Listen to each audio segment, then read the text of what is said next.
CPM Thrissur ജില്ലാ കമ്മിറ്റിയുടെ 10 വർഷത്തെ പണമിടപാടുകൾ പരിശോധിക്കാനൊരുങ്ങിയ ആദായ നികുതി വകുപ്പ്. പാർട്ടിക്ക് നേരിട്ട് അക്കൗണ്ടുള്ള പൊതുമേഖലാ ബാങ്കുകളിലും പാർട്ടി ഭരിക്കുന്ന സഹകരണ ബാങ്കുകളിലും അന്വേഷണ പരിധിയിൽപ്പെടും. മനോജ് കൂടുതൽ വിവരങ്ങളുമായി ചേരുന്നുണ്ട്. മനോജ്, എന്തായാലും ആദായ നികുതി വകുപ്പ് കൂടി കുരുക്ക് മുറുക്കുകയാണ് CPM-നെ സംബന്ധിച്ച്.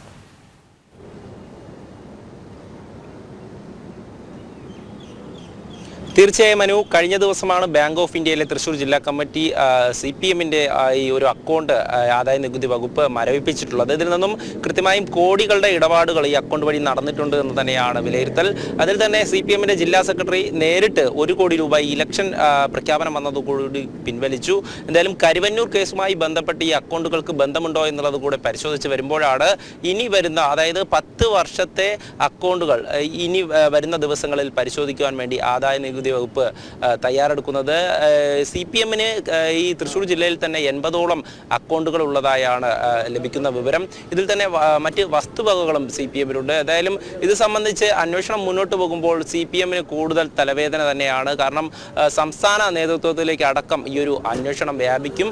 എന്തായാലും CPM-ന്റെ ജില്ലാ സെക്രട്ടറിയും അതുപോലെ തന്നെ സംസ്ഥാന സെക്രട്ടറിയും ഒക്കെ വിശദീകരിക്കുന്നത് ഇതൊക്കെ തന്നെ സുതാര്യമായിട്ടുള്ള ഇടപാടുകളാണ്, ഇതൊക്കെ തന്നെ സംസ്ഥാന നേതൃത്വം അറിഞ്ഞുകൊണ്ട് തന്നെയാണെന്നുള്ള രീതിയിലാണ്. എന്നാലും കൃത്യമായും ആദായ നികുതി വകുപ്പിന് ഇതിൻ്റെയൊന്നും കൃത്യമായിട്ടുള്ള രേഖകൾ നൽകിയിട്ടില്ല എന്ന് തന്നെയാണ്. അതുകൊണ്ട് തന്നെയാണ് ഈ അക്കൗണ്ട് മരവിപ്പിക്കുന്ന നടപടിയിലേക്കും പോയത്. അതിനുശേഷമാണ് 10 വർഷത്തെ ഈ ഇടപാടുകൾ പരിശോധിക്കുവാൻ ആദായ നികുതി വകുപ്പ് തീരുമാനമെടുത്തിട്ടുള്ളത്. ഇതിൽ തന്നെ ഈ CPM-ന് അക്കൗണ്ടുള്ള പൊതുമേഖലാ ബാങ്കുകളിലും അതോടൊപ്പം തന്നെ CPM ഭരിക്കുന്ന ഈ സഹകരണ ബാങ്കുകളിലുമൊക്കെ പരിശോധന നടക്കും. എന്തായാലും കരുവന്നൂർ കേസിലെ, അതായത് കരുവന്നൂർ വായ്പാ തട്ടിപ്പുമായി ബന്ധപ്പെട്ട് ഈ ബിനാമി അക്കൗണ്ടുകളൊക്കെ സംബന്ധിച്ചുള്ള വിവരങ്ങൾ ED-ക്ക് കൈമാറുവാൻ വേണ്ടി പറഞ്ഞിരുന്നു. എന്നാൽ കൃത്യമായിട്ടുള്ള വിവരങ്ങൾ, ഈ രേഖകളൊന്നും ED-ക്ക് ഹാജരാക്കുവാൻ വേണ്ടി CPM-ന് കഴിഞ്ഞിട്ടില്ല. അതൊക്കെ തന്നെ ED കൃത്യമായും കേന്ദ്ര ധനമന്ത്രാലയത്തിനടക്കം റിപ്പോർട്ട് ചെയ്തിരുന്നു.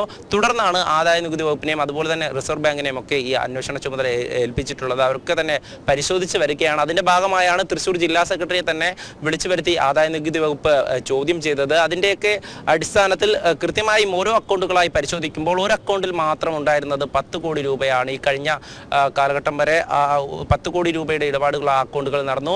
ഈ ആദായ നികുതി വകുപ്പിന്റെ അന്വേഷണത്തിൽ 1 കോടി രൂപ പിൻവലിച്ചതുമായും അതുപോലെ ലക്ഷങ്ങൾ പല സമയങ്ങളിലായി പിൻവലിച്ചിട്ടുള്ളതായും കണ്ടെത്തി. എന്തായാലും ഒരു അക്കൗണ്ടിൽ മാത്രമുള്ള തുകയായിരുന്നു ഇന്നലെ പുറത്തു വന്നിരുന്നത്. ഇനി മറ്റുള്ള അക്കൗണ്ടുകളിൽ കൂടെ ഇത്രയധികം തുക ഉണ്ടോ എന്നത് പരിശോധിച്ച് വരികയാണ്. എന്തായാലും CPM-നെ സംബന്ധിച്ചിടത്തോളം മുഖ്യമന്ത്രി ഉൾപ്പെടെ ഈ തൃശ്ശൂർ ജില്ലാ കമ്മിറ്റി ഓഫീസിൽ രഹസ്യമായി വന്ന് ഈ ചോദ്യം ചെയ്യൽ നേരിട്ടുകൊണ്ടിരിക്കുന്ന നേതാക്കളെയൊക്കെ കണ്ട് നിർദ്ദേശം നൽകിയിട്ട് പോയതാണ്. കൂടുതൽ കുരുക്കിലേക്ക് പോകുകയാണ്. തെരഞ്ഞെടുപ്പ് അടുത്തതോടുകൂടി തന്നെ ഈ പണം ഇടപാടുകളൊക്കെ ഏത് വഴി നടന്നു എന്നുള്ള കാര്യങ്ങളും പറ്റിയൊക്കെ അന്വേഷിക്കുന്നുണ്ട്. ഇതിൻ്റെയൊക്കെ ഉറവിടം എവിടെയാണ് എന്നുള്ള കാര്യം അത് കൃത്യമായും ഹാജരാക്കണമെന്ന് തന്നെയാണ് ആദായ നികുതി വകുപ്പ് CPM-നോട് നിർദ്ദേശിച്ചിട്ടുള്ളത്. CPM-ന്റെ ജില്ലാ സെക്രട്ടറിയെ തന്നെ വീണ്ടും ചോദ്യം ചെയ്യുവാനായി തിങ്കളാഴ്ച വിളിപ്പിച്ചിട്ടുണ്ട്. ഇതുമായി ബന്ധപ്പെട്ട് ചോദ്യം ചെയ്യലിന് ഹാജരാകുമെങ്കിലും തങ്ങൾക്കൊന്നും പേടിക്കാനില്ല, അല്ലെങ്കിൽ തങ്ങളെ ഭയപ്പെടുത്തുകയാണ് എന്നുള്ള രീതിയിലൊക്കെയാണ് പ്രതികരണം. ഇന്ന് രാവിലെ തന്നെ MV ഗോവിന്ദൻ പ്രതികരിച്ചതും ഇത്തരത്തിൽ തന്നെയാണ്.